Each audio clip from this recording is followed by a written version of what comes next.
Olá, tudo bem? Está começando mais uma edição do Além da Notícia, o espaço em que a informação vai além da superfície e você entende o que realmente está por trás dos fatos. Eu sou Bruno Araújo e a partir de agora te convido a mergulhar com a gente nos bastidores da política, da economia e dos acontecimentos que impactam diretamente a sua vida. Fique com a gente, porque aqui a notícia não para na manchete, ela vai além.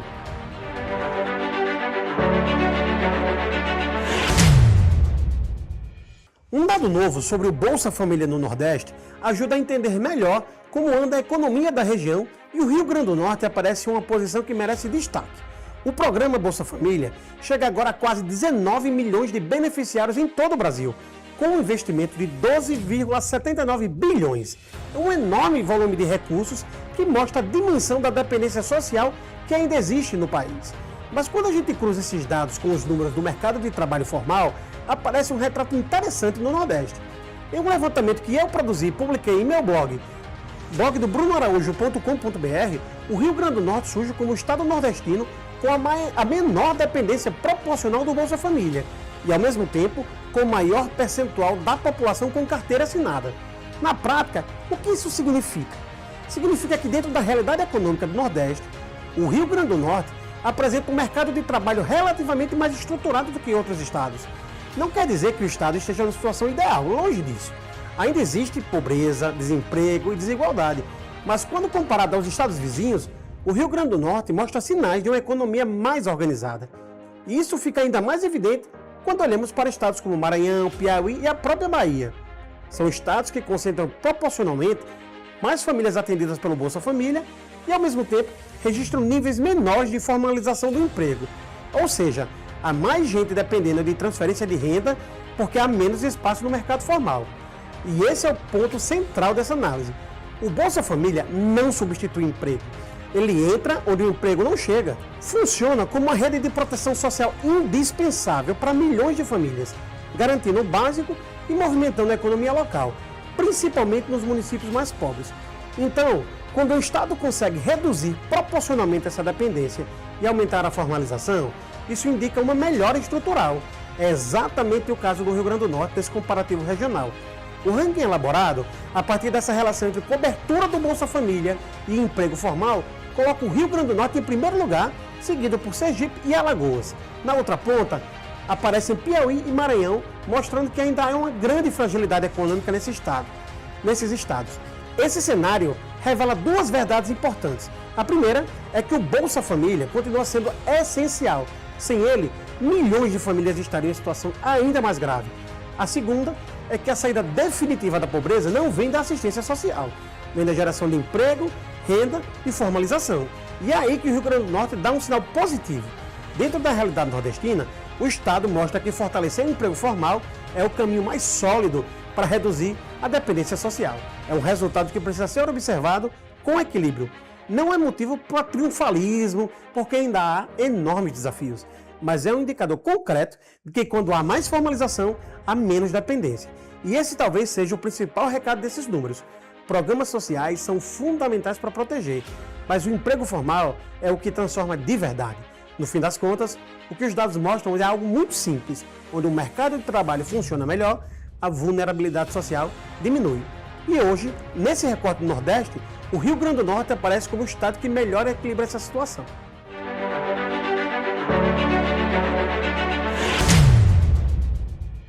Existe hoje um padrão na política mundial tão perigoso quanto os conflitos que a política estabelece. É o desvio deliberado de atenção. A gente vive o que alguns chamam de economia da atenção. E isso não está só nas redes sociais, está também na forma como guerras e crises internacionais são percebidas. Enquanto o mundo assiste a operações militares, mudanças de regime e bombardeios com impacto humanitário profundo, o debate público frequentemente é sequestrado por ruídos, simplificações ou disputas absolutamente superficiais. E isso não é acidente, é método. Quando você olha para os acontecimentos recentes, esse padrão fica mais evidente. A operação dos Estados Unidos na Venezuela, por exemplo, que capturou Nicolás Maduro, não foi um episódio isolado. Foi uma ação que tensiona diretamente o direito internacional e o princípio da soberania dos estados, dos países de maneira geral. Ao mesmo tempo, no Oriente, a escalada militar contra o Irã com ataques, retaliações e impacto direto no fluxo global de energia, mostra que o uso da força voltou a ocupar o centro da estratégia.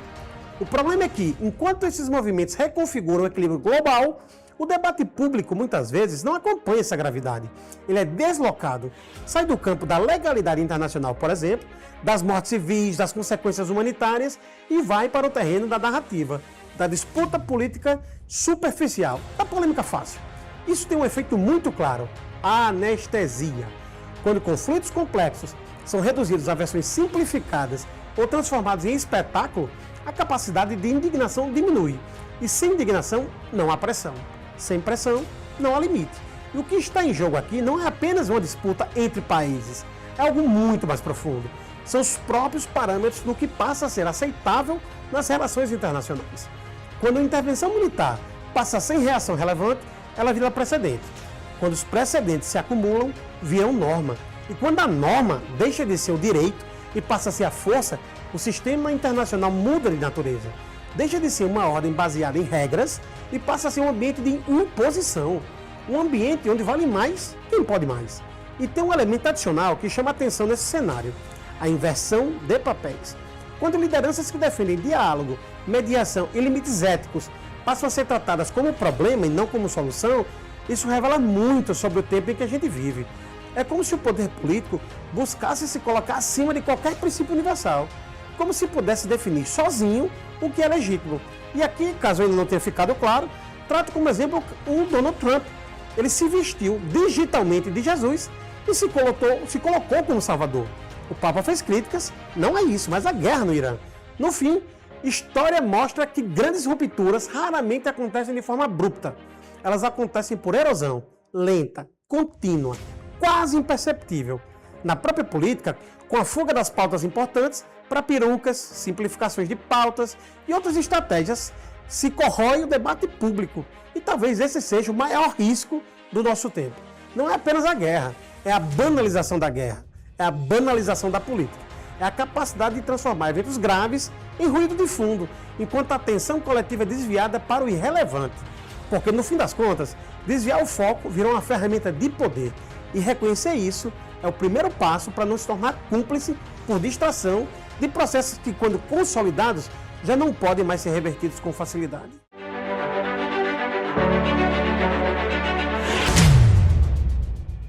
Tem um caso interessante acontecendo no Rio Grande do Norte que diz muito mais sobre comunicação política do que necessariamente sobre uma obra em si.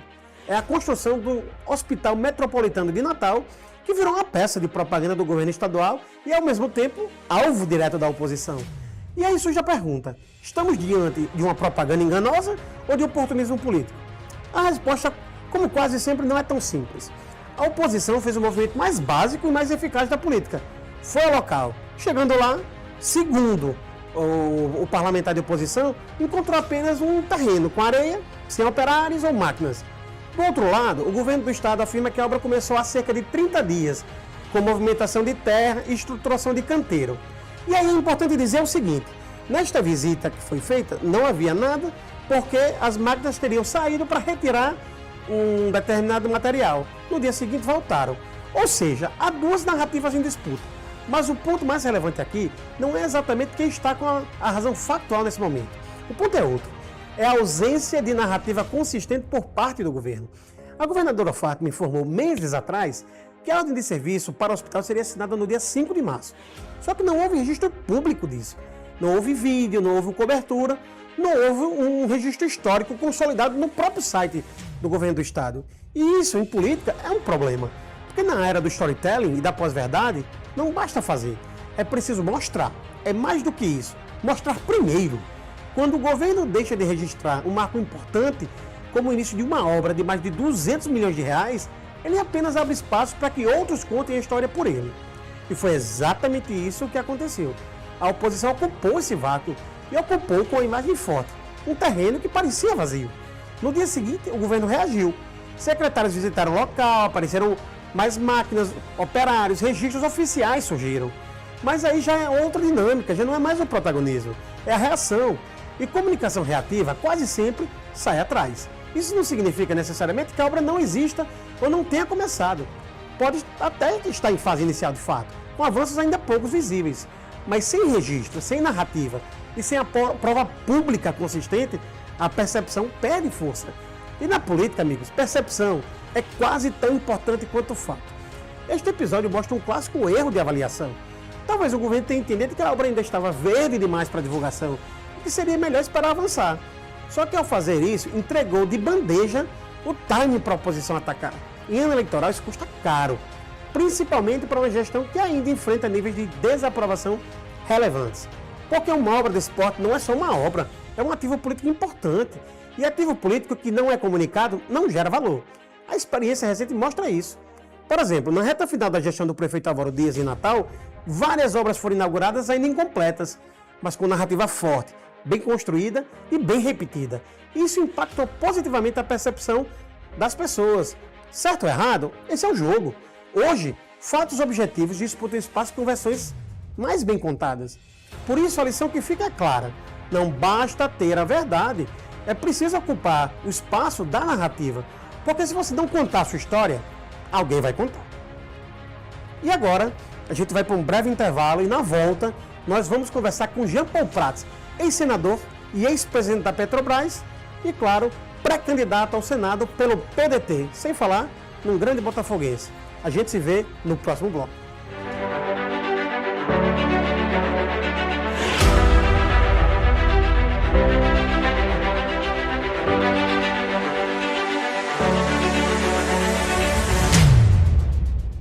Toda criança foi feita para crescer leve, brincar sem interrupções e sonhar alto. Reconhecer os sinais é proteger esse futuro. Ínguas pelo corpo sem sinais de infecção, suor noturno e perda de peso podem ser sinais do linfoma. Procure um médico. Câncer infanto-juvenil, seja um porta-voz do diagnóstico precoce, você também. Eu sou Ediana Miralha, vem com a gente, vem com a casa Durval Paiva. O programa Conexão, na sua temporada de 2026, está de volta. Todo sábado, ao vivo, aqui, às 14h20 da tarde. Estou esperando você. Com gastronomia, entrevista, entretenimento e muito mais. Estou esperando você. Compromisso assumido é compromisso marcado. A sua revista eletrônica, sábado, 14h20 da tarde.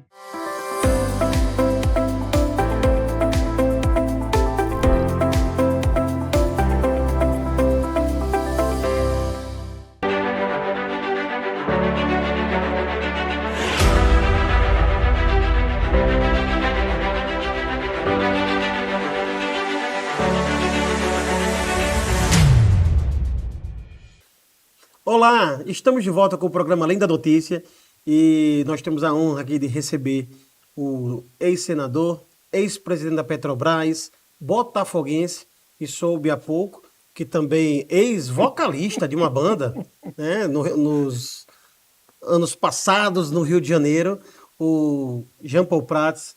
Senador, é um prazer recebê-lo aqui no Além da Notícia. Obrigado, Bruno. Mas a gente não pode contar nada, meu, você já conta. A gente conta, mas não dá detalhes. Exato.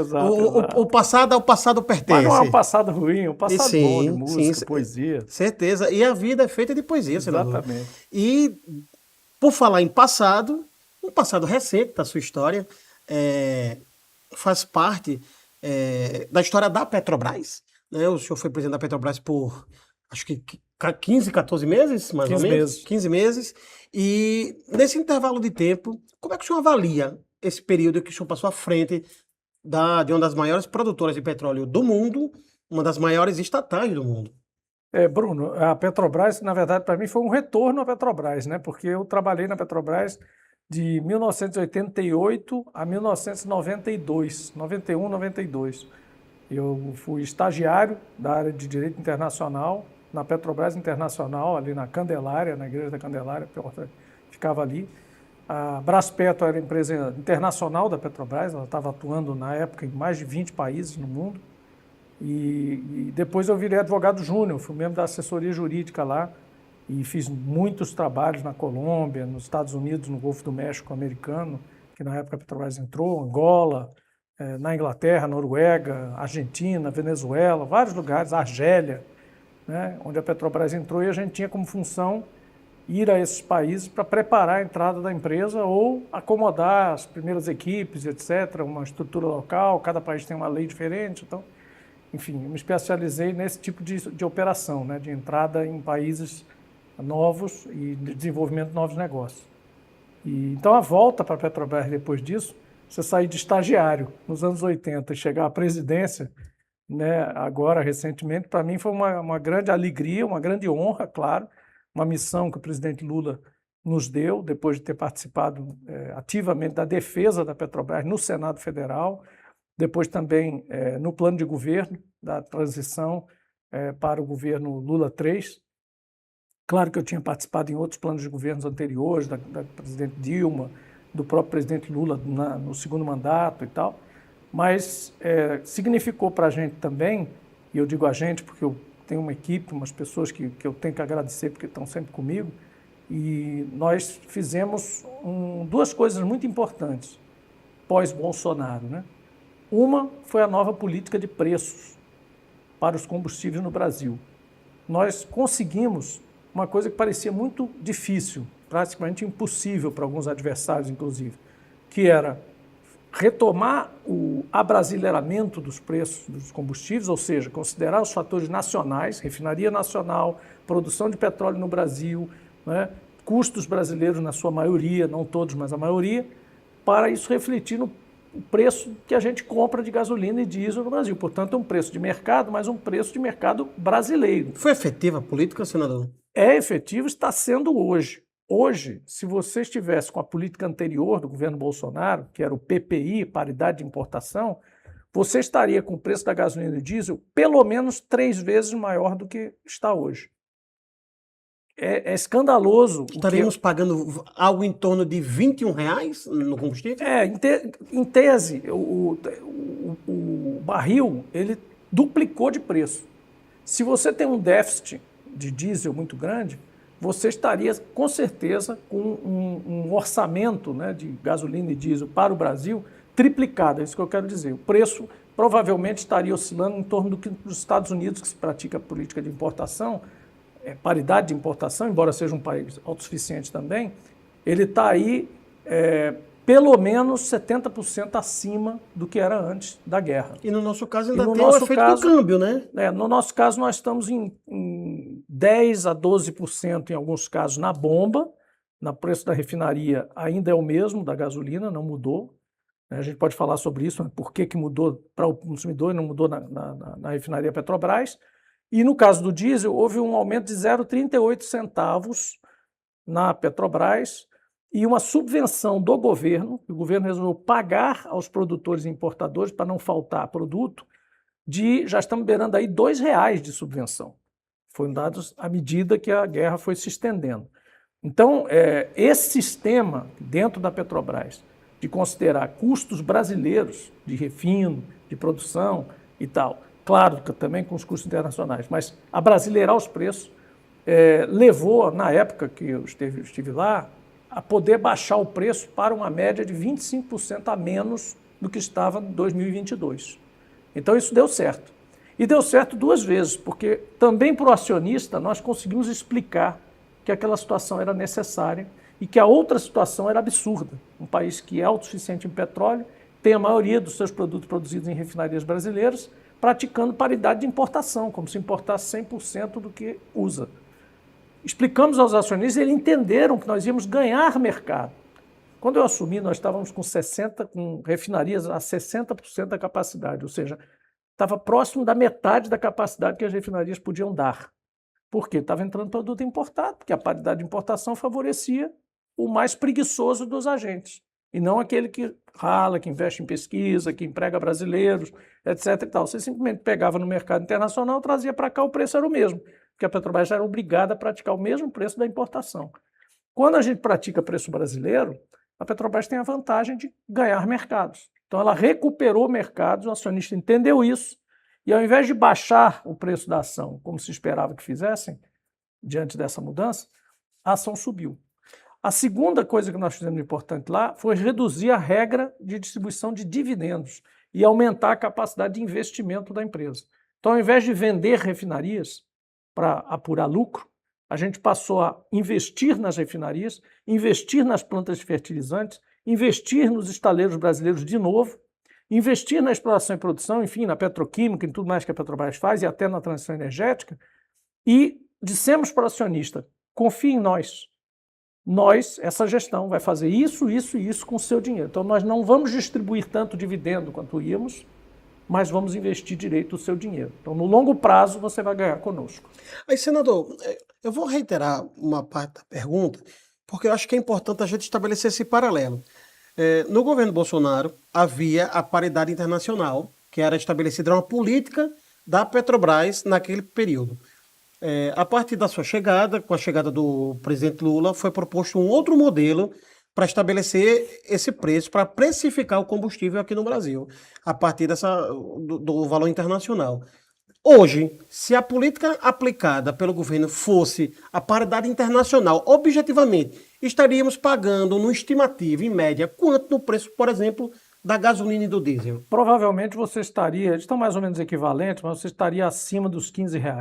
Ou seja, o dobro do valor que a gente tem hoje na bomba, mais ou menos. Do que a gente tem hoje na bomba, porque, de fato, você ia aplicar a subida que deu lá fora. E a subida que deu lá fora, no barril, foi de 62 para 120, praticamente, com oscilações. Com a falta do óleo lá de Hormuz, né, com o bloqueio, do Hormuz, você teria falta de insumo para a refinaria. Então isso vai levando a toda uma sequência de coisas. É o que está acontecendo no próprio Estados Unidos e na própria Europa. E mais ainda em Coreia, Japão, países totalmente importadores que dobraram de preço os seus combustíveis. O Brasil, se diz que o Brasil ele teria, me corrija se eu estiver equivocado na informação, senador, mas que o Brasil ele teria a capacidade de produzir algo em torno de 80% daquilo que é necessário para ser consumido dentro do país. Por que o Brasil, com jazidas de petróleo de grande capacidade, algumas maduras, outras novas sendo descobertas, não consegue refinar e ter dentro de casa a produção para alimentar a sua necessidade e ainda depende daquilo que vem de fora? Consegue. O Brasil conquistou uma grande capacidade de refino nas últimas décadas, né? Inclusive com a polêmica da refinaria de Pernambuco, que apesar de ter sido abalroada por aqueles processos todos que existiram, nós da esquerda temos que reconhecer que houve cooptação de diretores, houve um esquema de cartel de empresas que se infiltrou dentro da cadeia produtiva de petróleo, olhando aquelas obras gigantescas ali, né? Evidentemente, a tal Lava Jato se perdeu no seu rumo, porque deixou de ser uma investigação criminal para virar uma perseguição ao nome Lula.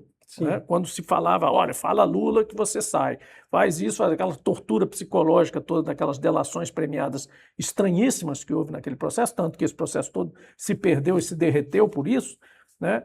A ideia era puxar uma confissão qualquer, uma delação que apontasse o presidente, quando o presidente, na verdade, não teve nenhum envolvimento com aquelas ordens de cima para baixo para ajudar a empresa A ou B, né? Mas que houve, e aquilo atrapalhou o sistema, as obras que estavam previstas para as refinarias. Você lembra que havia projetos de refinaria para o Maranhão, para o Ceará e a de Pernambuco, que é uma refinaria grande, importante, que acabou saindo do papel. Teve aquela malfadada parceria com a Venezuela, que acabou não dando certo. Ela saiu mais cara do que deveria, mas ela está lá. O Trem 2, inclusive, nós começamos a fazer o Trem 2 e retomamos as obras lá, na época que eu estava na presidência da Petrobras. Inclusive, tivemos o cuidado de reconvocar as pessoas que tinham sido demitidas. A gente fez um cadastro, foi procurar as pessoas que tinham sido demitidas antes de admitir novas pessoas. Então, a gente recuperou a empregabilidade das pessoas que, na época, ficaram desarvoradas ali em Pernambuco e em outros lugares, em função da interrupção daquelas obras. Mas eu acho que, na época, houve um certo exagero também, uma euforia política de conceder refinarias, houve uma certa concorrência. Nós mesmos chegamos a participar disso, eu era secretário da governadora Vilma, e havia essa corrida, porque quem é que ia ter a refinaria do Lula. Pernambuco levou uma primeira, depois ficou uma corrida entre Ceará, Maranhão, o próprio Rio Grande do Norte e tal, e acabou que se destinaram 2 refinarias. Então, houve até um exagero, porque se hoje tivesse essas 2 refinarias funcionando, provavelmente a gente teria um excesso de capacidade também. Bom, em virtude dessa confusão toda, nós ficamos com um déficit de 20%, que não é um déficit inadministrável. Nem todo país, mesmo produtor e exportador, tem uma capacidade de refino que bate exatamente com o que ele consome. Isso é uma coisa administrável. O importante é você ter a maioria do óleo talvez o óleo todo, como é o caso do Brasil. Inclusive, nós exportamos hoje mais óleo do que o Kuwait exporta. Então, hoje a gente poderia estar tranquilamente na OPEP se o critério fosse só esse, e se tivéssemos necessidade de estar lá. Mas nós não temos necessariamente toda a capacidade de produção de diesel, é bom que se diga. Outros produtos nós somos praticamente autossuficientes.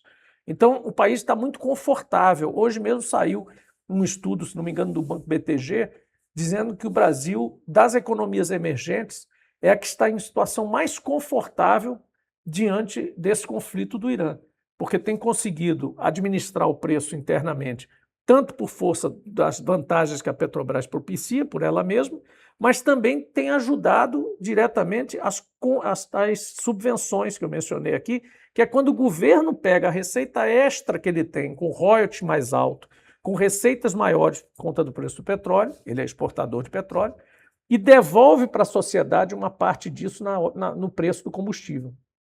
Então é o que eu falei, nós poderíamos estar a R$15, né? Vários fatores fazem com que a gente esteja ainda no níveis dos preços que a gente está, 6, 7 por aí. Então a gente vai ficar por aí dentro de um conflito que podia nos levar a estar com o dobro do preço, né? Então é muito importante que a soberania do país tenha sido garantida, que a autonomia de fontes energéticas tenha sido garantida ao longo de décadas. Evidentemente, os governos Lula e Dilma fizeram um trabalho muito forte no sprint final dessa conquista. Foi em 2006 que a gente celebrou a autossuficiência em petróleo, que a luta vinha desde Getúlio Vargas. E isso nos dá realmente um poder muito grande de sentar à mesa dos grandes agentes internacionais, dos grandes países e das grandes economias, e nos dá essa segurança de poder amortecer grandes choques de crises internacionais dentro da economia nossa. Senador, de alguma forma, essa sua passagem pela Petrobras, o senhor liderou aqui no Rio Grande do Norte, ao lado da ex-governadora Vilma de Faria, inaugurou, na verdade, uma política de incentivo e de instalação, de fato, de energias renováveis, passando a ser exploradas aqui, prioritariamente a energia eólica, naquele momento. E hoje o Rio Grande do Norte, ele é um produtor que, se ele pudesse aproveitar tudo que produz, não precisaríamos de outras fontes e já não de precisamos, energia, somos né? autossuficientes. E aí, em função disso, quando o senhor chega na Petrobras, o senhor e deixa essa função, o senhor passa a entender que essas grandes ferramentas são fundamentais para impulsionar a economia. O senhor passa a entender que o Estado tem um papel diferenciado em se transformar num indutor do desenvolvimento econômico, porque a impressão que se dá muitas vezes é que o Estado ele só tem valor quando precisa recorrer ou socorrer a iniciativa privada. O Estado também tem esse papel de indutor? É claro, a maior parte dos negócios de sucesso do Brasil foram impulsionados pelo Estado brasileiro. Quem não reconhece isso está fora da realidade, está desprezando o papel e sendo até mal agradecido à sociedade brasileira, porque você pode nomear qualquer coisa, da área de cimento, da área de siderurgia, a área de onde for, até do rural, do agro, que diz que é todo autossuficiente, que é tão, né, se gaba de carregar o Brasil nas costas, mas o agro é fortemente subsidiado pelo Estado brasileiro. Plano Safra, outros benefícios, isenções, subvenções de todo tipo. Nós exportamos soja, milho, farelo de soja, etc., para a China e outros lugares. Exportamos carne bovina, somos o maior produtor e exportador de proteína do mundo, graças às subvenções e subsídios brasileiros, financiamentos do BNDES, ou seja, a presença fortíssima do Estado como indutor, como você disse, desses setores. E mais ainda nos setores de extrativismo, mineral, de petróleo, de energia, onde você precisa uma ordem para funcionar. Então, o setor de energia, quando a gente começou aqui a falar de energia eólica, as pessoas não acreditavam que fosse possível, que isso não era coisa de professor Pardal, coisa de cientista, coisa experimental, não é de verdade e tal. Tinha uma turbina em Fernando Noronha, tinha 3 ali na praia de Mucuripe, no Ceará, e mais nada. E aí nós começamos a falar de Alegria 1, Alegria 2, Rio do Fogo, instalar aquelas primeiras máquinas ali, os primeiros parques eólicos ainda num programa de incentivo chamado Proinfa, que ainda vinha do Fernando Henrique, que era tido como energia alternativa. E aí entramos em 2003 adentro com Lula já presidente, quando se reconheceu que essas fontes não eram mais alternativas, elas podiam ser base, elas podiam ser fontes principais. De fato são hoje. Hoje cada uma delas, a eólica tem 13%, a solar já passa de 15% de participação da matriz, então isso não é desprezível de forma alguma. Isso sem considerar o solar nas casas das pessoas. Então você tem aí um número muito grande da demanda energética suprida por energia eólica e solar. E isso o Estado brasileiro induziu através de leilões federais, comprando a energia desses parques, os primeiros parques. E até hoje existem leilões federais que compram energia e entregam para as cosernes dos estados todos. Elas dizem quanto vão demandar para o ano que vem, para o outro, elas fazem a programação. Quem organiza o leilão federal é o governo federal e quem também constrói as linhas de transmissão e toma conta das concessões das linhas de transmissão, que são as BRs, né, da energia, também é o governo federal. E os financiamentos principais desses parques eólicos, das usinas, a gás, de tudo que funciona no setor de petróleo e gás, a maior parte no setor elétrico é BNDES, BNB, bancos públicos, fora outros trabalhos e outras subvenções e subsídios que existem para baratear o máximo possível a conta de luz. Assim mesmo ela é alta? É, porque a gente tem que fazer o mix com gás natural, às vezes até com térmicas a óleo, em emergência, óleo diesel na Amazônia, então você tem que subsidiar isso aí, senão o amazonense teria uma energia 3 vezes mais cara que a resto do Brasil. Então tem aí as vicissitudes de ser um país grande e desigual, principalmente nas regiões norte e nordeste. Senador, a gente vai para o intervalo, mas eu quero deixar uma pergunta para o senhor responder no próximo bloco. O senhor falou no avanço e no crescimento do agro, mesmo subvencionado, tendo incentivos fiscais de toda a ordem, a gente vê o agro brasileiro como uma referência, inclusive no mundo, como um grande produtor de alimento.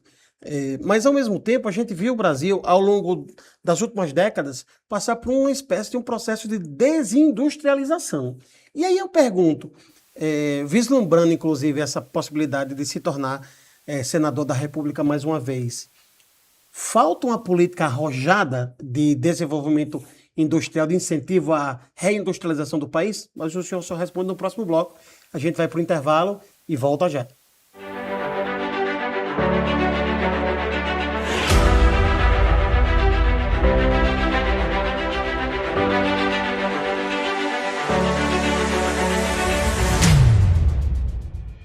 Quer ficar por dentro de tudo que bom que rola aqui no RN?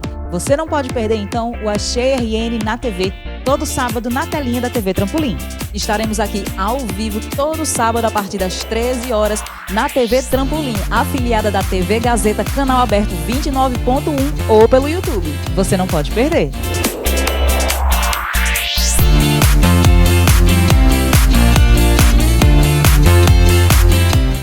Hoje todo mundo pode ver. A segurança mudou, tá bem melhor que antes. E o resultado tá aí.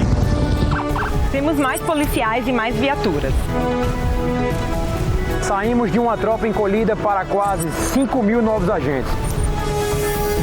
Os atrasos deram lugar à valorização profissional, com salários em dias, diários operacionais e promoções. E no interior? Saímos de carros sucateados para veículos modernos e até 4x4, viu? Uma realidade que está na terra, no mar e no ar. Saímos de um helicóptero que não voava para 2, funcionando de vento em polpa. E também temos segurança no mar. Os noticiários não são mais apenas sobre ações criminosas, são sobre operações da polícia contra o crime. Temos o menor índice de violência dos últimos anos. Quer comprovar? Bota aí na busca. Menos violência no RN, ou menos roubos no RN, ou menos homicídios no RN. E veja com os próprios olhos porque a sensação de segurança melhorou. A segurança mudou e o resultado tá aí. Governo do Rio Grande do Norte.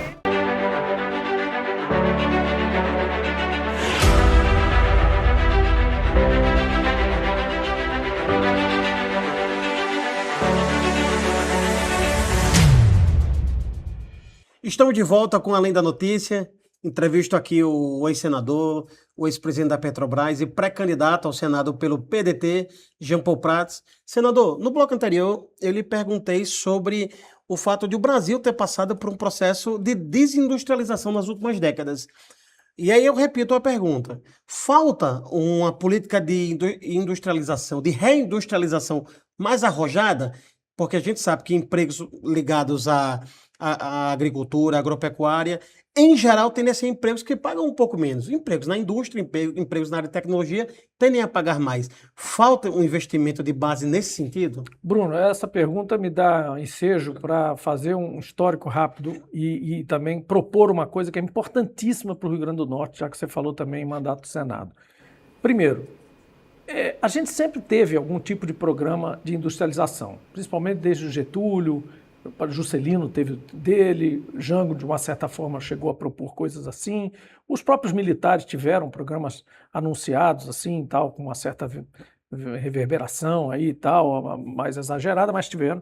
A construção da engenharia nacional, essa que a gente diz que perdeu-se, enfim, que sofreu um grande baque com a própria investigação Lava Jato, que eu disse aqui que foi basicamente persecutória politicamente, perdeu o rumo, mas acabou quebrando essas grandes empreiteiras. Nós tivemos um desenvolvimento industrial, portanto, né, de cimento, de indústria mineral, de indústria até de automóveis, né, que vem desde do Juscelino, como eu disse. Enfim, e o próprio os dois primeiros governos de Lula também trataram disso, inclusive na petroquímica e no petróleo, né? Quando houve essa ruptura, essa grande tragédia que foi esse processo todo, de um lado e do outro, eu não tiro a culpa também daqueles do lado da esquerda que eventualmente prevaricaram e tudo isso, mas por conta dessa confusão toda, houve uma lacuna nesse processo. O agro entrou nessa lacuna. Ele estava naquele momento também vilipendiado pela mídia, pelo todo mundo, havia um preconceito em relação a isso. Queimam floresta, usam trabalho análogo à escravidão, tratam mal as pessoas, são nada mais do que grileiros de terra. Então, tudo de ruim. Você lembra do Caiado na eleição de 89, com a UDR, que era um negócio visto como uma coisa horrorosa, né? Grandes fazendeiros inescrupulosos, etc. e tal. Eles, em algum momento, chegaram e disseram, olha, temos que fazer uma mudança aqui nesse troço. E começaram a trabalhar aquelas campanhas, o agro é pop, o agro é isso, aquilo, outro, e se apropriando de outros agros que nem agro são, né? Hoje em dia você tem um anúncio lá que pão é agro, amendoim é agro, pipoca, tudo é agro, né? E eles foram realmente tratando a imagem, junto aos políticos, junto à opinião pública, de que são uma coisa muito maior do que são. Inclusive o PIB, 25%, há estatísticas que dizem que são em torno de 6, 7%, quer dizer, se você confinar realmente a essas três coisas, né? Milho, soja e proteína. A commodity propriamente dita, própria né? commodity, né? Então, e nesse momento coincide também com esse baque da indústria, principalmente da engenharia nacional. Então a gente ficou meio atordoado, eu chamo isso de ressaca da Lava Jato. Ressaca. Quando você bebeu muito, tal, no dia seguinte você acorda, porra, que é isso? Não faço mais isso, tal, tá tudo errado. Nossa, não vou me comportar. E aí você não sabe muito o que fazer. O que eu preconizo, aí vem a parte que interessa a nós, o Rio Grande do Norte e do Nordeste, é que nós agora temos uma oportunidade única de reindustrializar o Brasil com base em energia limpa e barata. Não será o biocombustível, infelizmente, para o agro. Ele vai viver daquilo, vai enfiar 30% de etanol na gasolina de todo o país como reserva de mercado, que já é uma bela de uma baba para eles, e 15% de biodiesel, no nosso biodiesel também, inclusive em lugares que não produzem uma gota de biodiesel, que também é uma reserva de mercado. Mas vai ser isso, e vão durar isso aí, como combustível, 30, 40 anos no máximo. O futuro é elétrico, e o futuro é a eletrificação de tudo, dos veículos e das indústrias. E este futuro está promissor para nós, produtores de energia, abundantemente produtores de energia limpa, energia renovável. Vento, sol, eventualmente hidráulica na Amazônia e outras fontes no resto do Brasil. Como senador, ocupando uma cadeira, como fazer com que o Rio Grande do Norte, porque você não tem a caneta de executivo, mas como senador, como é que é possível fazer valer essas vocações naturais que existem aqui no estado para sermos beneficiados? Porque eu acho que o que falta muitas vezes é a representação que olhe para o Rio Grande do Norte e não pense na transferência de emenda, mas na transformação do estado de maneira estruturante e estruturada. Como? Essa é a grande conquista do futuro. Quer dizer, este mandato que começa em 27, ele terá 8 anos. Quem quer que seja eleito vai estar lá por 8 anos. Em 8 anos, você pode contribuir muito, mesmo como senador, não sendo executivo, como nós contribuímos, inclusive, 4 anos, estando líder da oposição a Bolsonaro. Por 3 anos dos 4 que eu exerci, eu fui líder da minoria e da oposição inteira. Randolph, Jacques Wagner, Humberto Costa, todos eles estavam sob a minha liderança. Um novato que tinha chegado lá há 1 ano. Então, é possível transformar o viés que se tem de que a indústria tem que ir para o Sudeste, para o Sul, porque lá é que é o lugar industrial do Brasil, mostrando ao mundo, mostrando ao próprio Brasil e às próprias indústrias de São Paulo, do Sudeste em geral, que a alternativa do futuro é a eletrificação com energia limpa.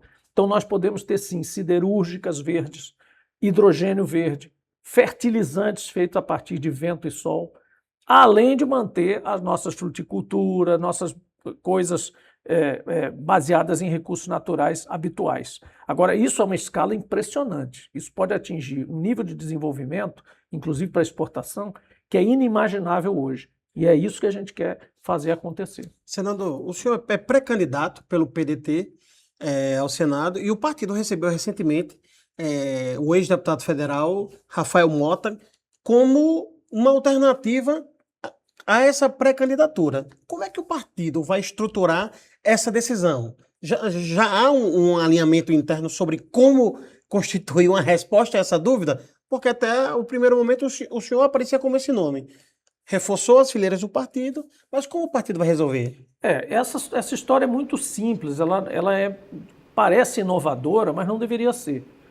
O partido está posto lá como partido. Esse partido existe desde a redemocratização, fundado por Leonel Brizola, no rastro do PTB, que ele não conseguiu a sigla, mas no rastro de Jango, Getúlio, do trabalhismo clássico. Esse partido está posto lá como uma força ideológica da esquerda. Está, portanto, aberto a filiações. Eu me filiei, voltei ao PDT, porque foi o meu primeiro partido ainda lá no Rio de Janeiro, com Brizola, com Darcy Ribeiro, com todos esses, e voltei dizendo o seguinte: eu pretendo me colocar como candidato ao Senado pelo PDT do Rio Grande do Norte. Fomos procurar outros talentos e outras estrelas da política para montar nominatas, montar chapas. Começamos a conversar com o Rafael foi se aproximando mais e nós o acolhemos como filiado. Ele então expressa o desejo também de concorrer ao Senado, já que também concorreu ao Senado anteriormente e recentemente. Evidentemente que eu não iria fazer o que eu condeno em outros lugares, que é tomar uma decisão de cima para baixo e dizer, não, aqui já tem lugar, sou eu e acabou. Abrimos a possibilidade de novo, então recuamos desse processo, colocamos as 2 pré-candidaturas e definimos o seguinte: como o partido não tem tempo para fazer uma convenção, uma votação em massa dentro de um ginásio, como antigamente se fazia, que era o certo, vamos fazer uma coisa parecida com isso. Vamos consultar as pessoas com critérios objetivos através de uma pesquisa. E é isso que está sendo feito agora, foi feito essa semana, ao longo dessa semana, uma pesquisa, consultou, se não me engano, 1.200 pessoas no Rio Grande do Norte, mesmo a amostragem de uma pesquisa dessas que já está saindo aí, uma pesquisa interna, para consumo interno do partido, que vai ser aberta pelo presidente Lupe, lá em Brasília, que vai nos chamar ou nos comunicar o resultado. Quem estiver em primeiro lugar nessa pesquisa será o titular da chapa do PDT.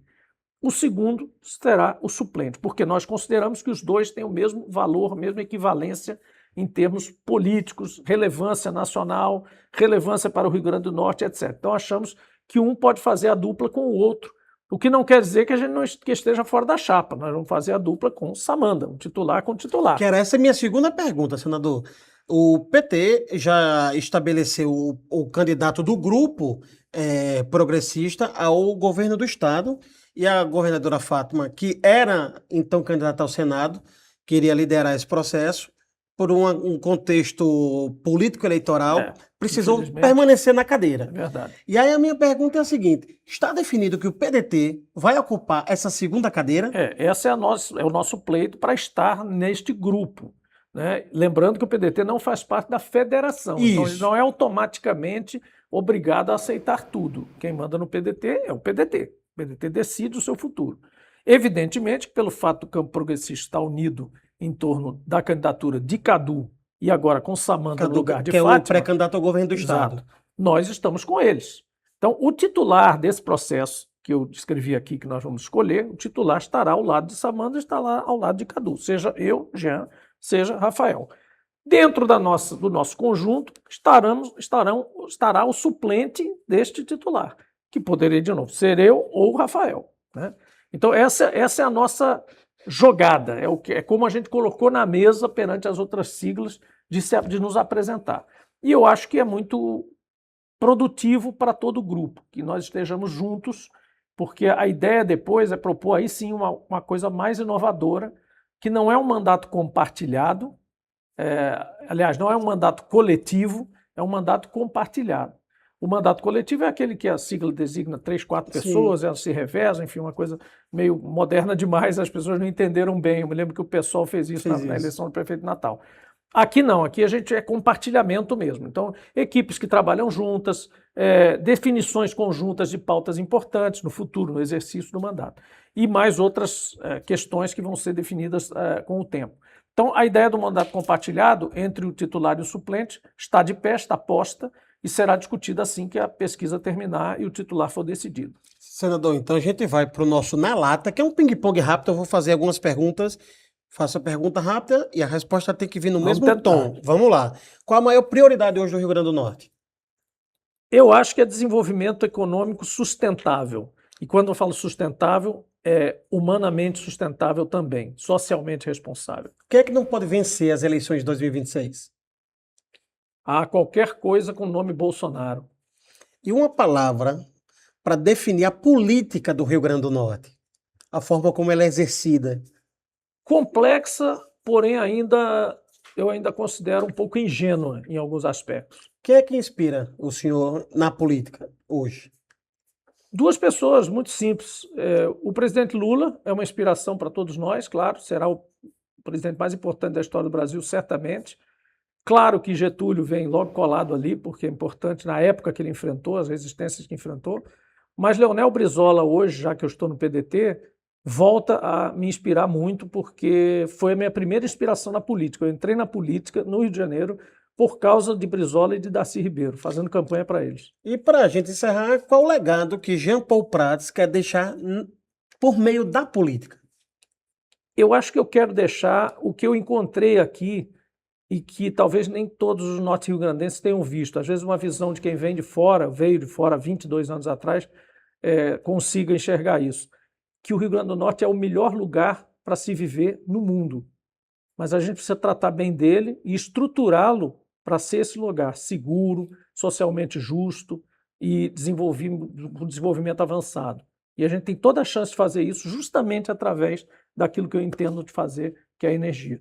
Senador, muito obrigado por aceitar o nosso convite, por estar conosco aqui no Além da Notícia. O microfone é seu, pode falar aí para os seus... Obrigado, Bruno. Parabéns pelo trabalho aqui.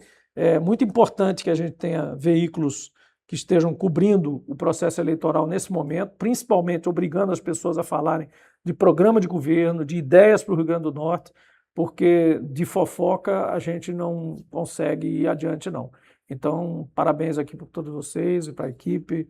É realmente importante a gente falar de programa de governo e coisas materialmente importantes para o Estado. Obrigado, senador. E, claro, o nosso agradecimento a você, telespectador, que acompanha o Além da Notícia, e a gente se vê na próxima edição. Um grande abraço, até lá.